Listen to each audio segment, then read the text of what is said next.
The dark cloud. The desert, a vast canvas of ochre and rust, usually hummed with the dry, relentless song of the wind. Today, a different sound dominated, a low, guttural thrum that vibrated not just in the air, but deep in the bones. Above the jagged, sun-baked mountains, a bruise of impossible blackness festered, not a storm cloud, but something denser, hungrier. It stretched, a monstrous stain, devouring the pale blue sky. Villages, once defiant clusters of adobe and stone against the immensity, simply ceased to be. Their outlines blurred, then vanished, swallowed whole by the encroaching darkness. The air grew heavy, thick with an unseen presence, stealing sound, stealing light, leaving only the chilling void where life had been. No one survived. Houses stood empty, their doors ajar, their hearths cold, silent witnesses to an unmaking.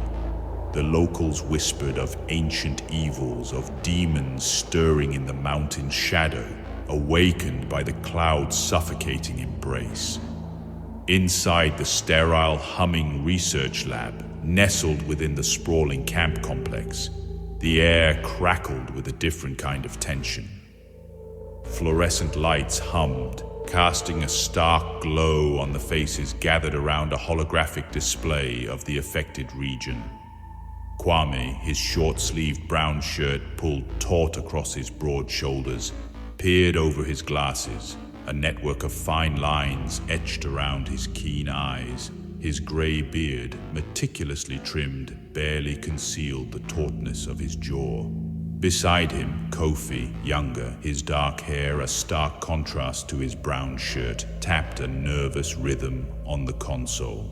Professor Winston Nabi, his black Bermuda hat a defiant splash of civilian eccentricity amidst the military precision, gestured impatiently at the swirling black mass on the screen. Vanessa Nascimento, her dark curly hair a halo around her focused face, adjusted her black-framed glasses, her gaze fixed on the data stream scrolling rapidly beside the cloud's image. Captain Milan, a man carved from granite and discipline, his uniform crisp despite the desert heat, slammed a fist softly on the table. What is the cause of this mysterious fog? His voice, a low rumble, cut through the lab's hum. Professor Nabi sighed, a sound heavy with professional frustration. It's still a big mystery, Captain. We sent some drones to record details about the cloud a few hours ago. Milan's dark eyes, intense and unyielding, swept across the faces in the room. What was the result of this damn thing? Vanessa's voice, though soft, held a steely edge. We didn't get any results. The drones disappeared during the mission. Kwame pushed his glasses higher on his nose, his gaze distant as if already formulating a strategy. We have to come up with a new plan to reveal the secret of this strange dark cloud, and why the people of the nearby villages vanish from the earth. Milan nodded, a grin set to his mouth. I'm going to arrange a search party up in the air to look for any survivors. Vanessa stepped forward, her hands clasped. Can I go with the search? I can take my mobile tracking device with me to pinpoint the exact location of the lost villagers and measure the dark cloud from a safe distance.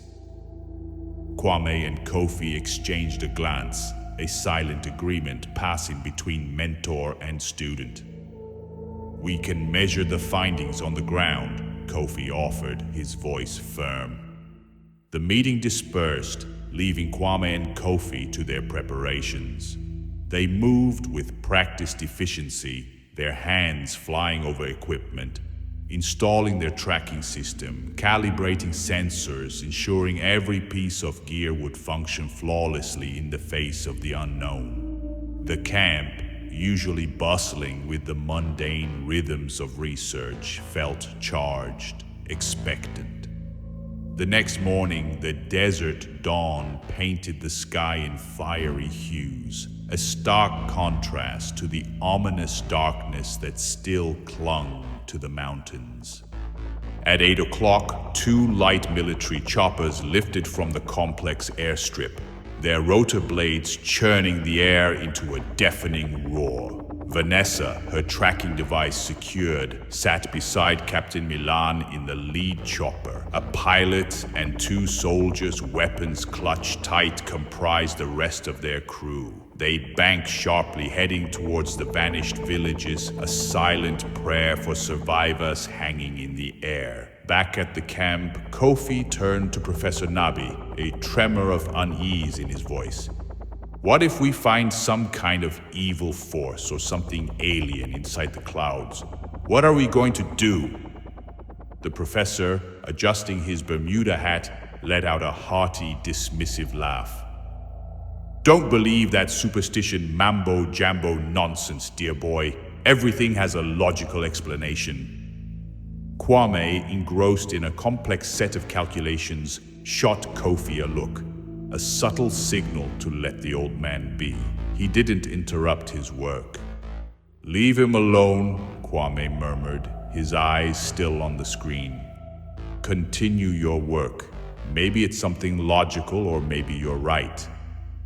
Kofi offered a weak smile, his unease only partially quelled, and returned to his console, the rhythmic tapping of his fingers resuming its anxious tempo. The 2 choppers cut through the vast expanse of the desert, their shadows racing across the undulating dunes. After what felt like an eternity, they reached the first village. From above, it looked like a ghost town, an empty shell devoid of any movement, any sign of life. A quick decision was made. 1 chopper would land, its crew investigating the eerie silence. The lead chopper descended, stirring up a vortex of sand and dust. Military personnel, weapons at the ready, disembarked, their boots crunching on the deserted ground. Captain Milan's voice crackled over the radio, a strained urgency in his tone. Bravo team. Any findings below to report? A soldier, his voice tight with apprehension, started to reply. Negative, Captain. Nothing but some hard winds. Then Vanessa's shriek ripped through the radio. Oh my God, the dark cloud. It moved to our location, very fast. Milan's head snapped up. The black mass, previously a distant, brooding presence, now surged forward with horrifying speed, an unnatural wave of ink consuming the horizon. It churned, writhed, tendrils of darkness reaching out like grasping limbs. Hurry up, men. The clouds are coming for you all. Get out now. Milan's roar, raw with panic, tore through the radio. The pilot of the second chopper, his voice high-pitched with terror, added to the cacophony. Mayday! Mayday! I'm losing altitude here, very fast! Back at the lab, the radio squawked, a harsh, distorted symphony of fear. Kwame and Professor Nabi leaned in, their faces grim. What is going on, Vanessa? Report, Professor Nabi's voice, stripped of its earlier joviality, sounded sharp, desperate. Only crackling static answered him. Kofi's fingers flew across his keyboard, his eyes wide, fixed on the holographic display. The cloud is moving towards the village in high speed, and it grows each minute. Kwame's breath hitched in his throat. What is going on? It looks like the cloud is alive. The men worked frenetically, their hands flying over controls, their minds racing, trying to make sense of the unfolding horror. Then Captain Milan's voice, ragged and broken, burst through the static. We lost our second chopper. They are all vanish. I repeat, vanish. A guttural scream followed, unmistakably Vanessa's. Oh my God, the cloud! The cloud is alive! It's alive! The radio communications abruptly ceased. Only the chilling hiss of dead air remained. Kofi and Kwame stared at each other, their faces pale, shock draining the color from their skin. Professor Nabi, his earlier dismissal shattered, kept shouting into the radio, a desperate, futile plea. Hello, Vanessa, please come in. Kwame placed a hand on the professor's shoulder, his voice low, heavy with dread. Professor, we lost them. Both choppers, Vanessa and Captain Milan. A new, terrifying realization dawned. The dark cloud, a hungry, shapeless entity, was no longer confined to the distant mountains. It was moving, fast, towards their camp. An hour, maybe less, before it engulfed them. Kofi's voice, a thin thread of sound, pierced the sudden silence. What are we going to do? Professor Nabi stood frozen, his eyes glazed. The horror of what he had just witnessed, what he had just lost, painting itself across his features. Denial, a desperate shield, clung to him. Kwame grabbed the professor by the arm, his grip firm. Professor, we have to abandon this camp right now, sir. The clouds will approach us within half an hour from now. Nabi shook his head, a wild, disbelieving look in his eyes. No, it can't be. There must be a logical explanation for this. He clung to his scientific dogma even as the world unraveled around him. After a few more frantic, futile attempts to reason with the professor, Kwame turned to Kofi, his eyes conveying an unspoken command. Leave all your belongings. We leave the camp now. They scrambled into a waiting Land Rover, its engine already idling, a beacon of hope in the encroaching dread. Other military personnel and camp staff, their faces etched with fear, piled into vehicles, a hurried, desperate exodus. Kwame glanced back. Professor Nabi still stood in the lab entrance, a solitary, bewildered figure, refusing to accept the impossible. As the Land Rover lurched forward, kicking up a rooster tail of dust, Kofi looked back at the receding camp, a pang of sorrow in his chest. Poor Professor, Kofi murmured, his voice barely audible above the engine's roar. I hope he realizes that the situation is hopeless. Kwame gripped the steering wheel tight. The rear-view mirror showed the black cloud, a monstrous, ever-expanding maw consuming the horizon behind them. It swelled, a living thing, its tendrils reaching, grasping. This is just the beginning, Kwame replied, his voice grim.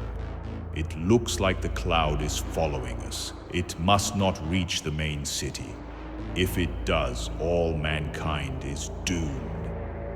The dust plume they kicked up seemed insignificant against the growing darkness. A futile gesture against an unstoppable, unknowable force. The desert, once a symbol of harsh beauty, now felt like a vast open tomb, with an entity of pure shadow as its relentless, silent gravedigger.